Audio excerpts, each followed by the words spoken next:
Hello student, good morning.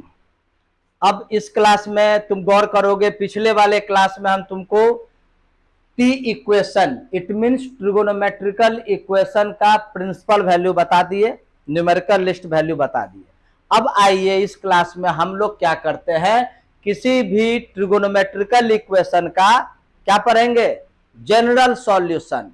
मतलब infinite value N के term में जब वैल्यू निकालेंगे तो इनफाइनाइट टाइप का वैल्यू हम लोग निकाल लेंगे। अब ये जो है जनरल सॉल्यूशन के लिए ट्रिगोनोमेट्रिकल इक्वेशन को हम लोग तीन टाइप में बांट लें। तीन टाइप में, फर्स्ट टाइप क्या होगा, कोई भी दिखा रहेगा sine X equal to zero, यानी जीरो से रिलेटेड वाला सॉल्यूशन कैसे बनेगा।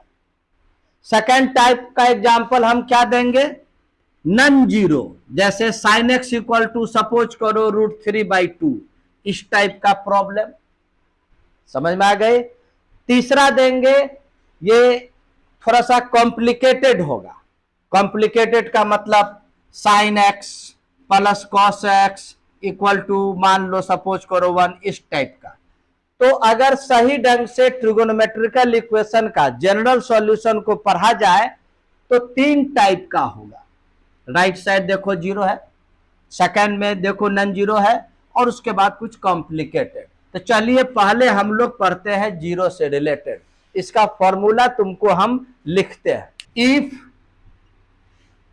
Sign theta equal to zero, यानी थीटा के किस किस वैल्यू में साइन जीरो देता है।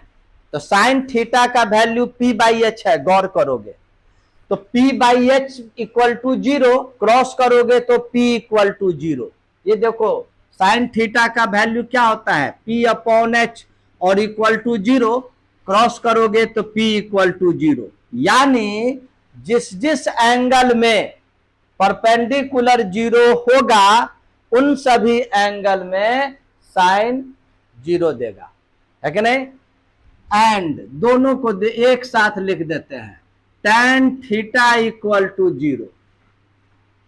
tan थीटा में भी तुम गौर करोगे p/b होता है, tan theta equal to p/b, है नहीं। वह जीरो करोगे, फिर क्रॉस मल्टीप्लीकेशन करोगे, फिर यहां तुमको p इक्वल टू जीरो। क्या गौर किए, बहुत मार्केबल बात हो गया। जिस जिस एंगल में परपेंडिकुलर जीरो होगा उन सभी एंगल में साइन थीटा भी जीरो देगा आंसर, और टेन थीटा भी जीरो देगा। तो क्या होगा वैल्यू, तो वो लिख देते हैं, देन थीटा इक्वल टू होगा n π। हमेशा आंसर यही देना, कारण यही है, गौर करोगे रीजन यही है। तो जब जब साइन थीटा जीरो हो, टेन थीटा जीरो हो, तो theta equal to n π, where n क्या है, n belongs to set of integer. अब इंटीजर समझ में आती है ना, कोई इंटीजर फ्रैक्शन में नहीं होता है, डेसिमल में नहीं होता है। जीरो इंटीजर है, और 1 के बाद 2, 3, 4, 5 इस प्रकार से इंटीजर चलता है पॉजिटिव। और निगेटिव में जाओगे तो -1, -2, -3 इस प्रकार से चला जाता है। तो वही सब यहां पर n के जगह पर आप दुनिया का जितना भी इंटीजर है, इनफाइनाइट है, उन वैल्यू को आप यहां पर इनपुट करते जाइएगा तो थीटा का वैल्यू निकलता जाएगा। चूंकि इंटीजर इनफाइनाइट है, इसका मतलब थीटा का आंसर इनफाइनाइट टाइप से आएगा, that is called general solution. ये दो की बात हुई। अब आइए तीसरा आते हैं तुमको, ये नेक्स्ट आओ, if cos theta equal to zero. अब आइए इस पर हम लोग डिसीजन कैसे लेंगे, फॉर्मूला कैसे दिखलावेंगे। तो कॉस थीटा जीरो कब होता है, कॉस थीटा का वैल्यू फॉर्मूला क्या होता है, b/h होता है ना। इक्वल टू जीरो है तो इक्वल टू जीरो करोगे, क्रॉस मल्टीप्लीकेशन करोगे तो जीरो इंटू एच जीरो, यानी b इक्वल टू जीरो। क्या देखे, जिस जिस एंगल में बेस जीरो होगा उन सभी एंगल में कॉस जीरो देगा। अब आइए cot theta equal to zero, cot theta equal to zero, cot theta का फॉर्मूला क्या होता है, b/p। हम तुमको यहां पर साइड में समझा रहे हैं, इक्वल टू जीरो तो b इक्वल टू जीरो। तो क्या देखे यहां पर, यही हुआ डिसीजन कि जिस जिस एंगल में बेस 0 होगा उन सभी एंगल में कॉस और कॉट 0 आंसर देगा, है कि नहीं। तो थीटा का वैल्यू क्या होगा, तो then theta equal to 2n plus 1 into pi by 2, जहां n क्या है, इंटीजर। अब गौर करते रहोगे, ये तो तुमको साइड में समझा रहे हैं रीजन के साथ, तुमको ये याद रखना है। साइन थीटा 0, टेन थीटा 0, तो आप theta equal to N pi लिख दीजिएगा। कॉस थीटा 0, कॉट थीटा 0, तो theta equal to 2n plus 1 into pi by 2 लिख दीजिएगा, जहां n क्या है, इंटीजर। अब यहां इंटीजर के जगह पर वैल्यू इनपुट करते चले जाओ जिंदगी भर, इसका आंसर निकलता चला जाएगा, इसलिए बोला गया जनरल सॉल्यूशन। एक मार्केबल बात और नेक्स्ट बतलाते हैं, सेक थीटा कभी भी 0 नहीं होगा, कॉसेक थीटा कभी भी 0 नहीं होगा, है कि नहीं। कभी रेंज पढ़ाए होंगे तो सेक थीटा और कॉसेक थीटा का वैल्यू 1 से बड़ा होता है, -1 से छोटा होता है, इसलिए इन दोनों का वैल्यू 0 आएगा ही नहीं। तो चलिए 0 वाला ये फॉर्मूला हुआ। अब हम इसका कुछ एग्जाम्पल तुमको देते हैं। ये जो फॉर्मूला है, इस फॉर्मूला से रिलेटेड तुमको एक एग्जाम्पल दिए, sine x plus 5 equal to 0, then find the general value of x का कौन कौन सा वैल्यू होगा वो आप बतलाइए। तुरंत आ जाओ, यहां पर देखो 0 वाला प्रॉब्लम है, हम 0 वाला फॉर्मूला तुमको बतलाए। तो इसको अगर थीटा समझा जाए तो क्या पढ़ोगे, sine theta equal to 0, sine theta equal to 0, it means theta equal to n pi, और थीटा के जगह क्या है, x plus pi by 5।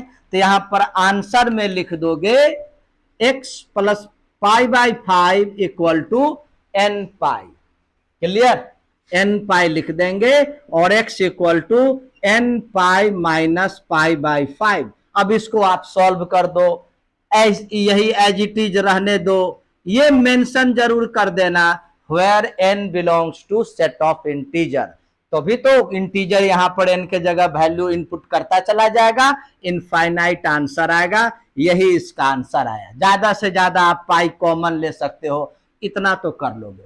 Second आओ, कॉस से रिलेटेड एक क्वेश्चन देते हैं, कॉस से रिलेटेड क्वेश्चन सेकेंड तुमको देते हैं। ये जो है कॉस से रिलेटेड एक क्वेश्चन दिए, फिर देखो राइट साइड 0 है, जैसे ही तुमको राइट साइड 0 दिखे तुम्हारे दिमाग में ब्लिंक करना चाहिए यही फॉर्मूला, है कि नहीं, 0 से रिलेटेड।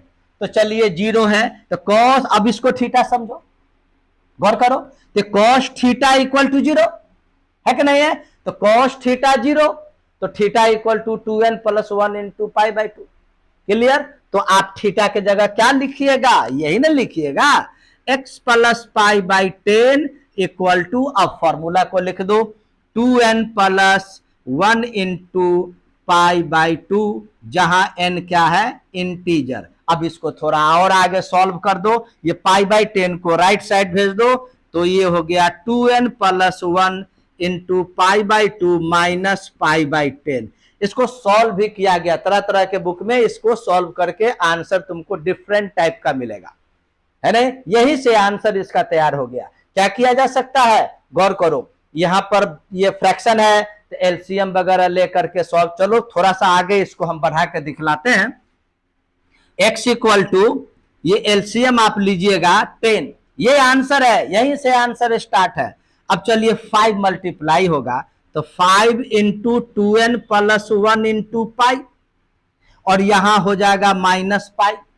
अब आगे बढ़ाओगे तो x इक्वल टू, पाई को कॉमन ले लो, पाई को दोनों में से अगर कॉमन ले लेंगे और 5 को मल्टीप्लाई करो, 5 टू जा 10n प्लस 5, और ये -1, अब ये पाई को हम देखो कॉमन ले लिए, अब यहां हो गया अपॉन 10, x इक्वल टू क्या हो जाएगा, 10n plus 4 by 10 into pi, pi ऊपर मल्टीप्लाई है। हो सकता है आंसर दोनों को अलग अलग कर दिया हो। अब क्या बोले ना कि हर बुक में आंसर तरह तरह का होगा, यही से आंसर तैयार है। इतना देखो, ये 10n बाई 10 करोगे तो n होगा, 4 बाई 10 करोगे तो 2 बाई 5 होगा, और ये पाई, ये मेरे विचार से बेस्ट आंसर है। एन क्या है? इंटीजर। अब बुक का आंसर देखोगे थोड़ा सा डिफरेंट होगा। आंसर एन का वैल्यू अगर इंटीजर डालते जाएंगे, इनपुट करते जाएंगे, इनफाइनाइट वैल्यू आएगा। ये हुआ कॉस से रिलेटेड।